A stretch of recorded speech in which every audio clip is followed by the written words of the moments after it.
Hello and welcome to M&M English with another video from Oxford Word Skills Intermediate Lesson 4, and in this lesson we're going to learn English punctuation rules and some very important vocabulary. Let's first learn the names of punctuation marks. These are punctuation marks.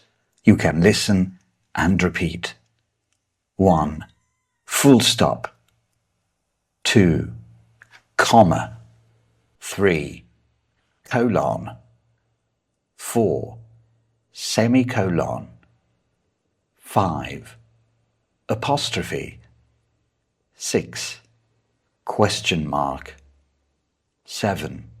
Slash. 8. Brackets. 9. Dash. 10. Exclamation mark. 11. Hyphen. 12. Quotation marks. Single quotation marks and double quotation marks. And now let's go and learn some important punctuation rules. First, with the full stop. A full stop is used at the end of a sentence that is not a question or an exclamation, and is sometimes used in abbreviations. Each new sentence must begin with a capital letter. Now let's go to learn some rules about using the comma. A comma in writing is like a pause in speech or speaking. 1. To separate parts of a sentence. For example, after we left, comma, someone tried to phone us. Now, after we left is separated, kept away from someone tried to phone us. 2. Between adjectives. For example, he bought a powerful, comma, expensive car. 3. We also use it to separate words in a list, though it is usually omitted before and. For example, I went to France, comma, Germany, comma, Italy, no comma, and Spain. So it is not used before and in a list. And 4. We also use a comma when words or phrases interrupt the normal order of a sentence. For example, the normal sentence was, I decided that I needed something to eat first.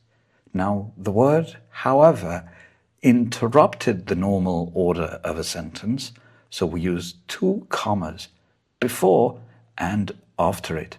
Notice the intonation, how my voice goes up and down when I want to say, however. Listen carefully. I decided, however, that I needed something to eat first. And now let's go ahead and learn the bold words. The first one is abbreviation. An abbreviation is a short form of a word. For example, TV is an abbreviation for television. Capital letter. These are capital letters and these are small letters. Let's go to the next word. Pause. A pause is a noun and it means a short stop in something. So a comma in writing is like a short stop, a pause in speaking, in speech. The next word is a verb, separate. If you separate people or things, you keep people or things away from each other.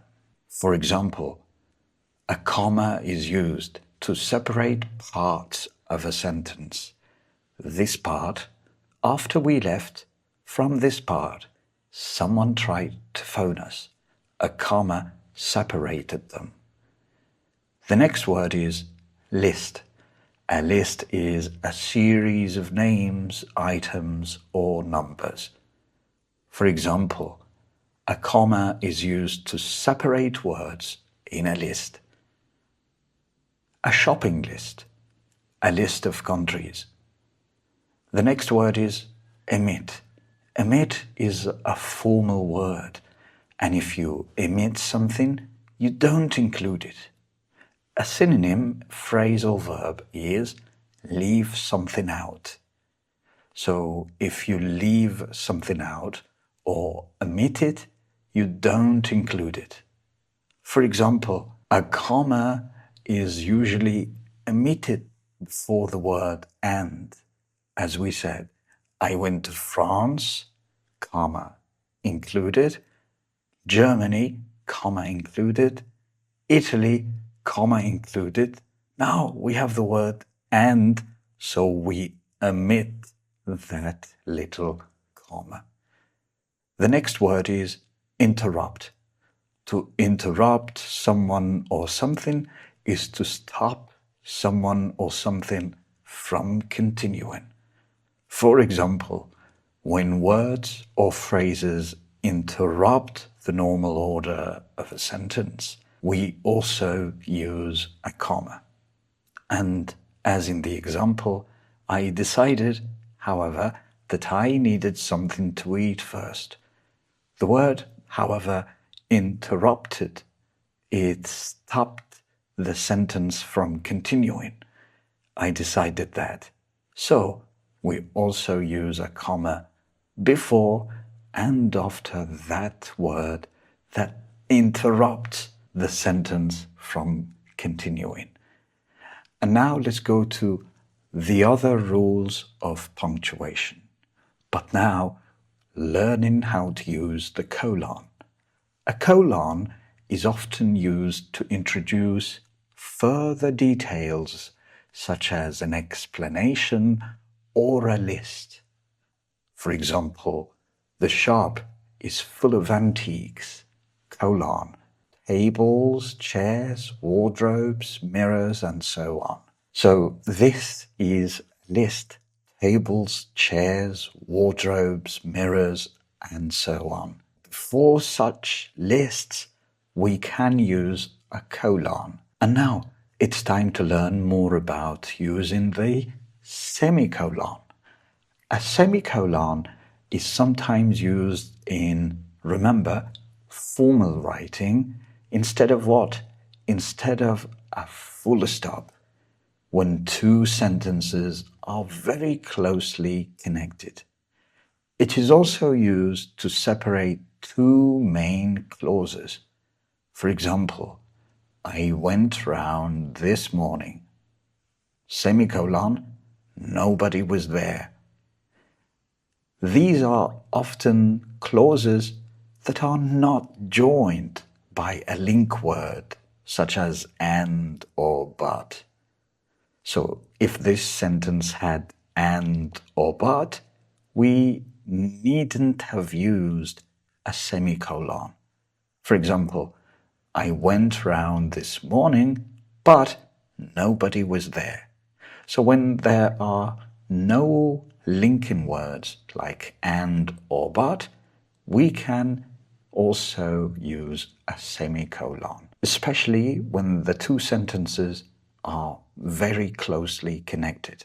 I went there, but nobody was there. Very closely connected. And last but not least, let's learn some more about using an apostrophe.